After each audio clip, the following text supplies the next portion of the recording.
ভিডিওটা আপনারা ইতালি থেকে দেখতেছেন, আর এটা হচ্ছে ইতালির বিশাল বড় একটা গম ক্ষেত। গম কিন্তু মানে পেকে গেছে, ঠিক আছে, পাইকা গম ভিতরে হইয়া উড়িছে। মানে এত সুন্দর গম হয়েছে আল্লাহর রহমতে।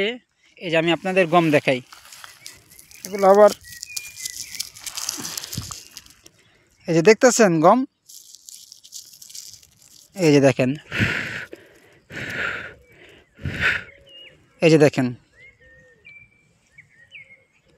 এটা হইছে ইতালির গম ক্ষেত। বিশাল বড় গম, বিশাল বড় গম ক্ষেত, চারোদিকটা শুধু গম আর গম। তো এই গমগুলা দেখে আমার একটা কথা মনে পড়লো, আজকে যদি আমাদের বাংলাদেশ হইতো তো অনেক কবুতর, অনেক হাঁস মুরগি আইসা খাইতো, তাই না? মানে এই জিনিসগুলো খুবই ভালো লাগে, কিন্তু ইতালিতে এই সব জায়গায় এই জিনিসগুলো দেখা যায় না। গমগুলা প্রায় কাটার মানে প্রস্তুতি নিব তারা খুব শীঘ্রই। তো আমি এর জন্য আপনাদের ভিডিওটা দিতেছি। আরেকটা প্লট আছে দেখাইতেছি, যে পাশে আবার আরেকটা গম ক্ষেত। ওই গম ক্ষেতটাও যেতেছি, ওই যে ওই দিকটা বিশাল বড় ক্ষেত দেখেন। মানে জায়গাটা দুই একটু বড় না, একটা স্টেডিয়াম আছে না, একটা বড় স্টেডিয়ামের মতো। তো শুধু গম ক্ষেত আর গম। এই যে দেখেন, মানে এই ক্ষেতটা আবার একটু নিচা।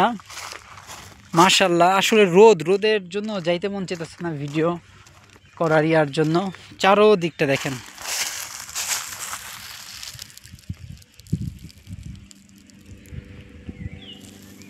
তো এগুলোও গম, হ্যাঁ, এই ক্ষেতটা ওই ক্ষেতটা গম। তো অনেক মনে মনে গম হইব।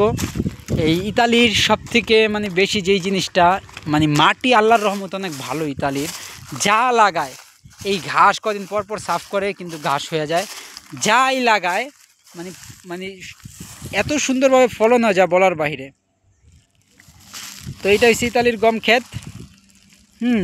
দেখাইলাম। আমার চ্যানেলটা আপনারা অবশ্যই সাবস্ক্রাইব করবেন একটু দয়া করে, আর সবাই আমাকে একটু সাপোর্ট করেন। আপনাদের ইতালির আপডেট দেওয়ার চেষ্টা করব,